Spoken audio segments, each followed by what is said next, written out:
Imagine you are the ruler of the greatest city on earth. Your palace is made of marble.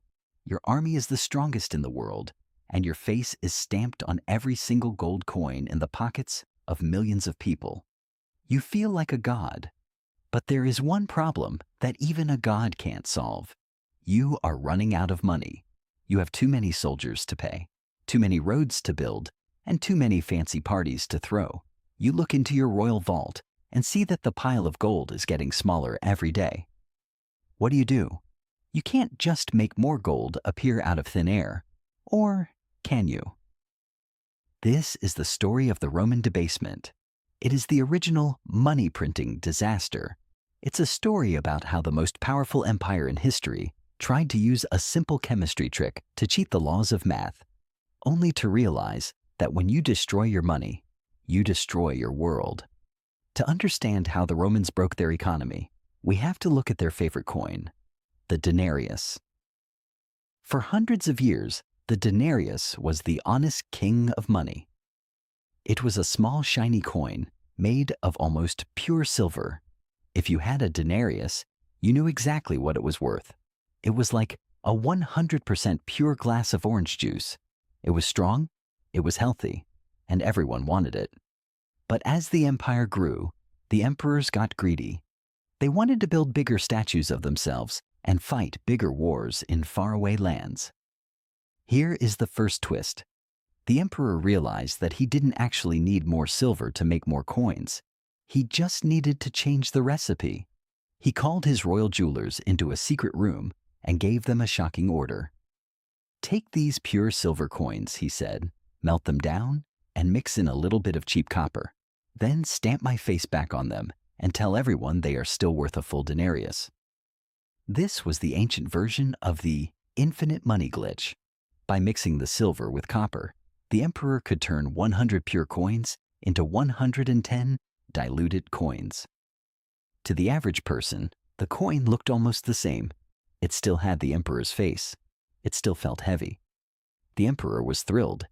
He had printed extra wealth out of thin air without anyone noticing. He used his new diluted coins to pay his generals and buy exotic animals for the gladiator games. He thought he had outsmarted reality. But the infinite money glitch had a hidden side effect. While the emperor was busy celebrating, the people in the streets were starting to notice something strange. Imagine you're a baker. You sell a loaf of bread for 1 silver coin.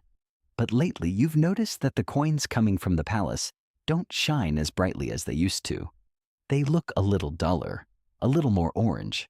You take a file and scratch the edge of a coin, and underneath the silver surface, you see the ugly red glow of copper. You realize you've been tricked. This isn't a glass of 100% pure orange juice anymore. It's 90% juice and 10% water. This leads us to the second twist. Because the baker knows the money is weaker, he does the only logical thing. He raises his prices. If the money is only 90% real, he wants more of it to make up for the difference. Yesterday, a loaf of bread cost 1 coin. Today, he demands 2.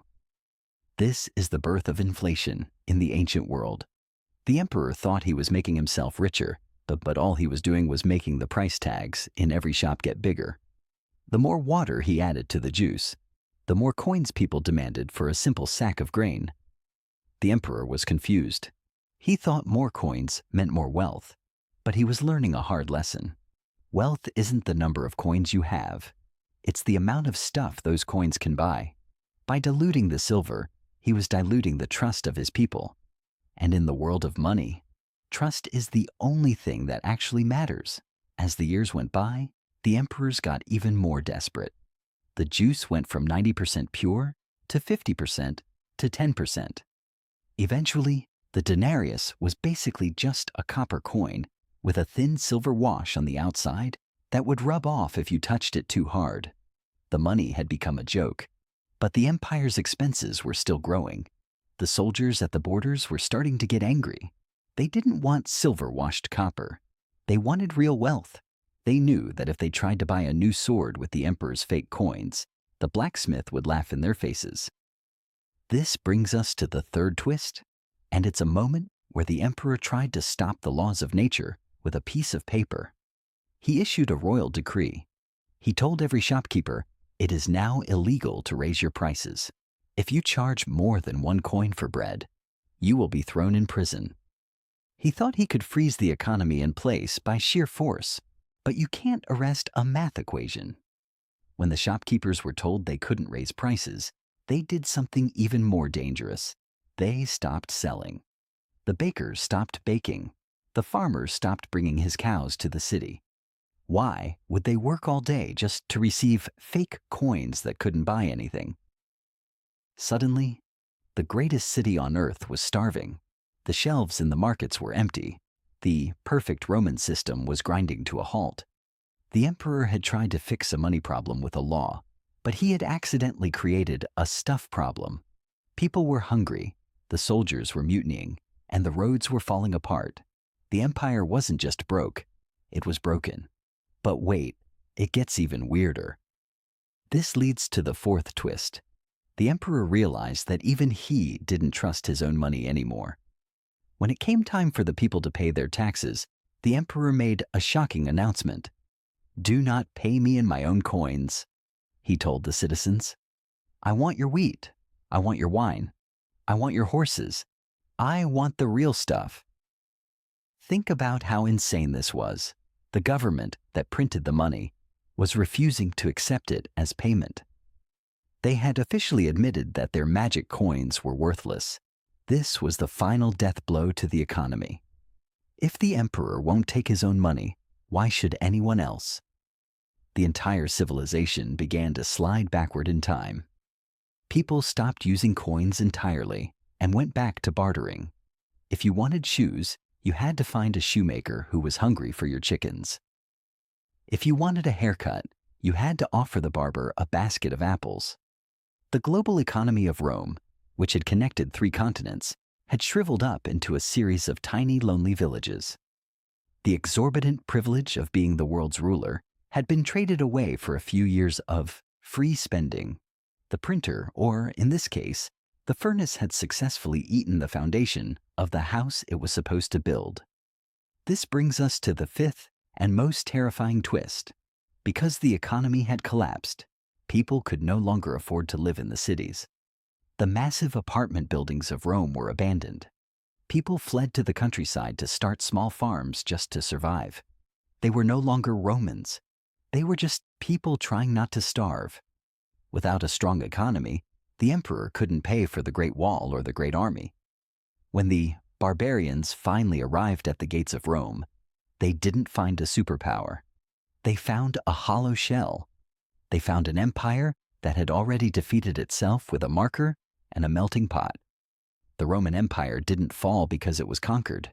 It fell because its money ran out of truth. The final twist is the one that connects the ancient world to the one you live in today. We look at the Romans and think, how could they be so silly? Why was they think they could just dilute the silver and get away with it? But today, our silver is digital. Our furnace is a computer at the central bank. We don't mix copper into gold anymore. We just add zeros to a screen. We are still playing the same game the emperor played. We still want more pizza without wanting to spend more time in the kitchen. We still hope that if we just print enough tickets, we can have a party that never ends. But the story of the Roman debasement stands as a 2,000-year-old warning. You can change the face on the coin, you can change the numbers on the screen, and you can even make it illegal to speak the truth.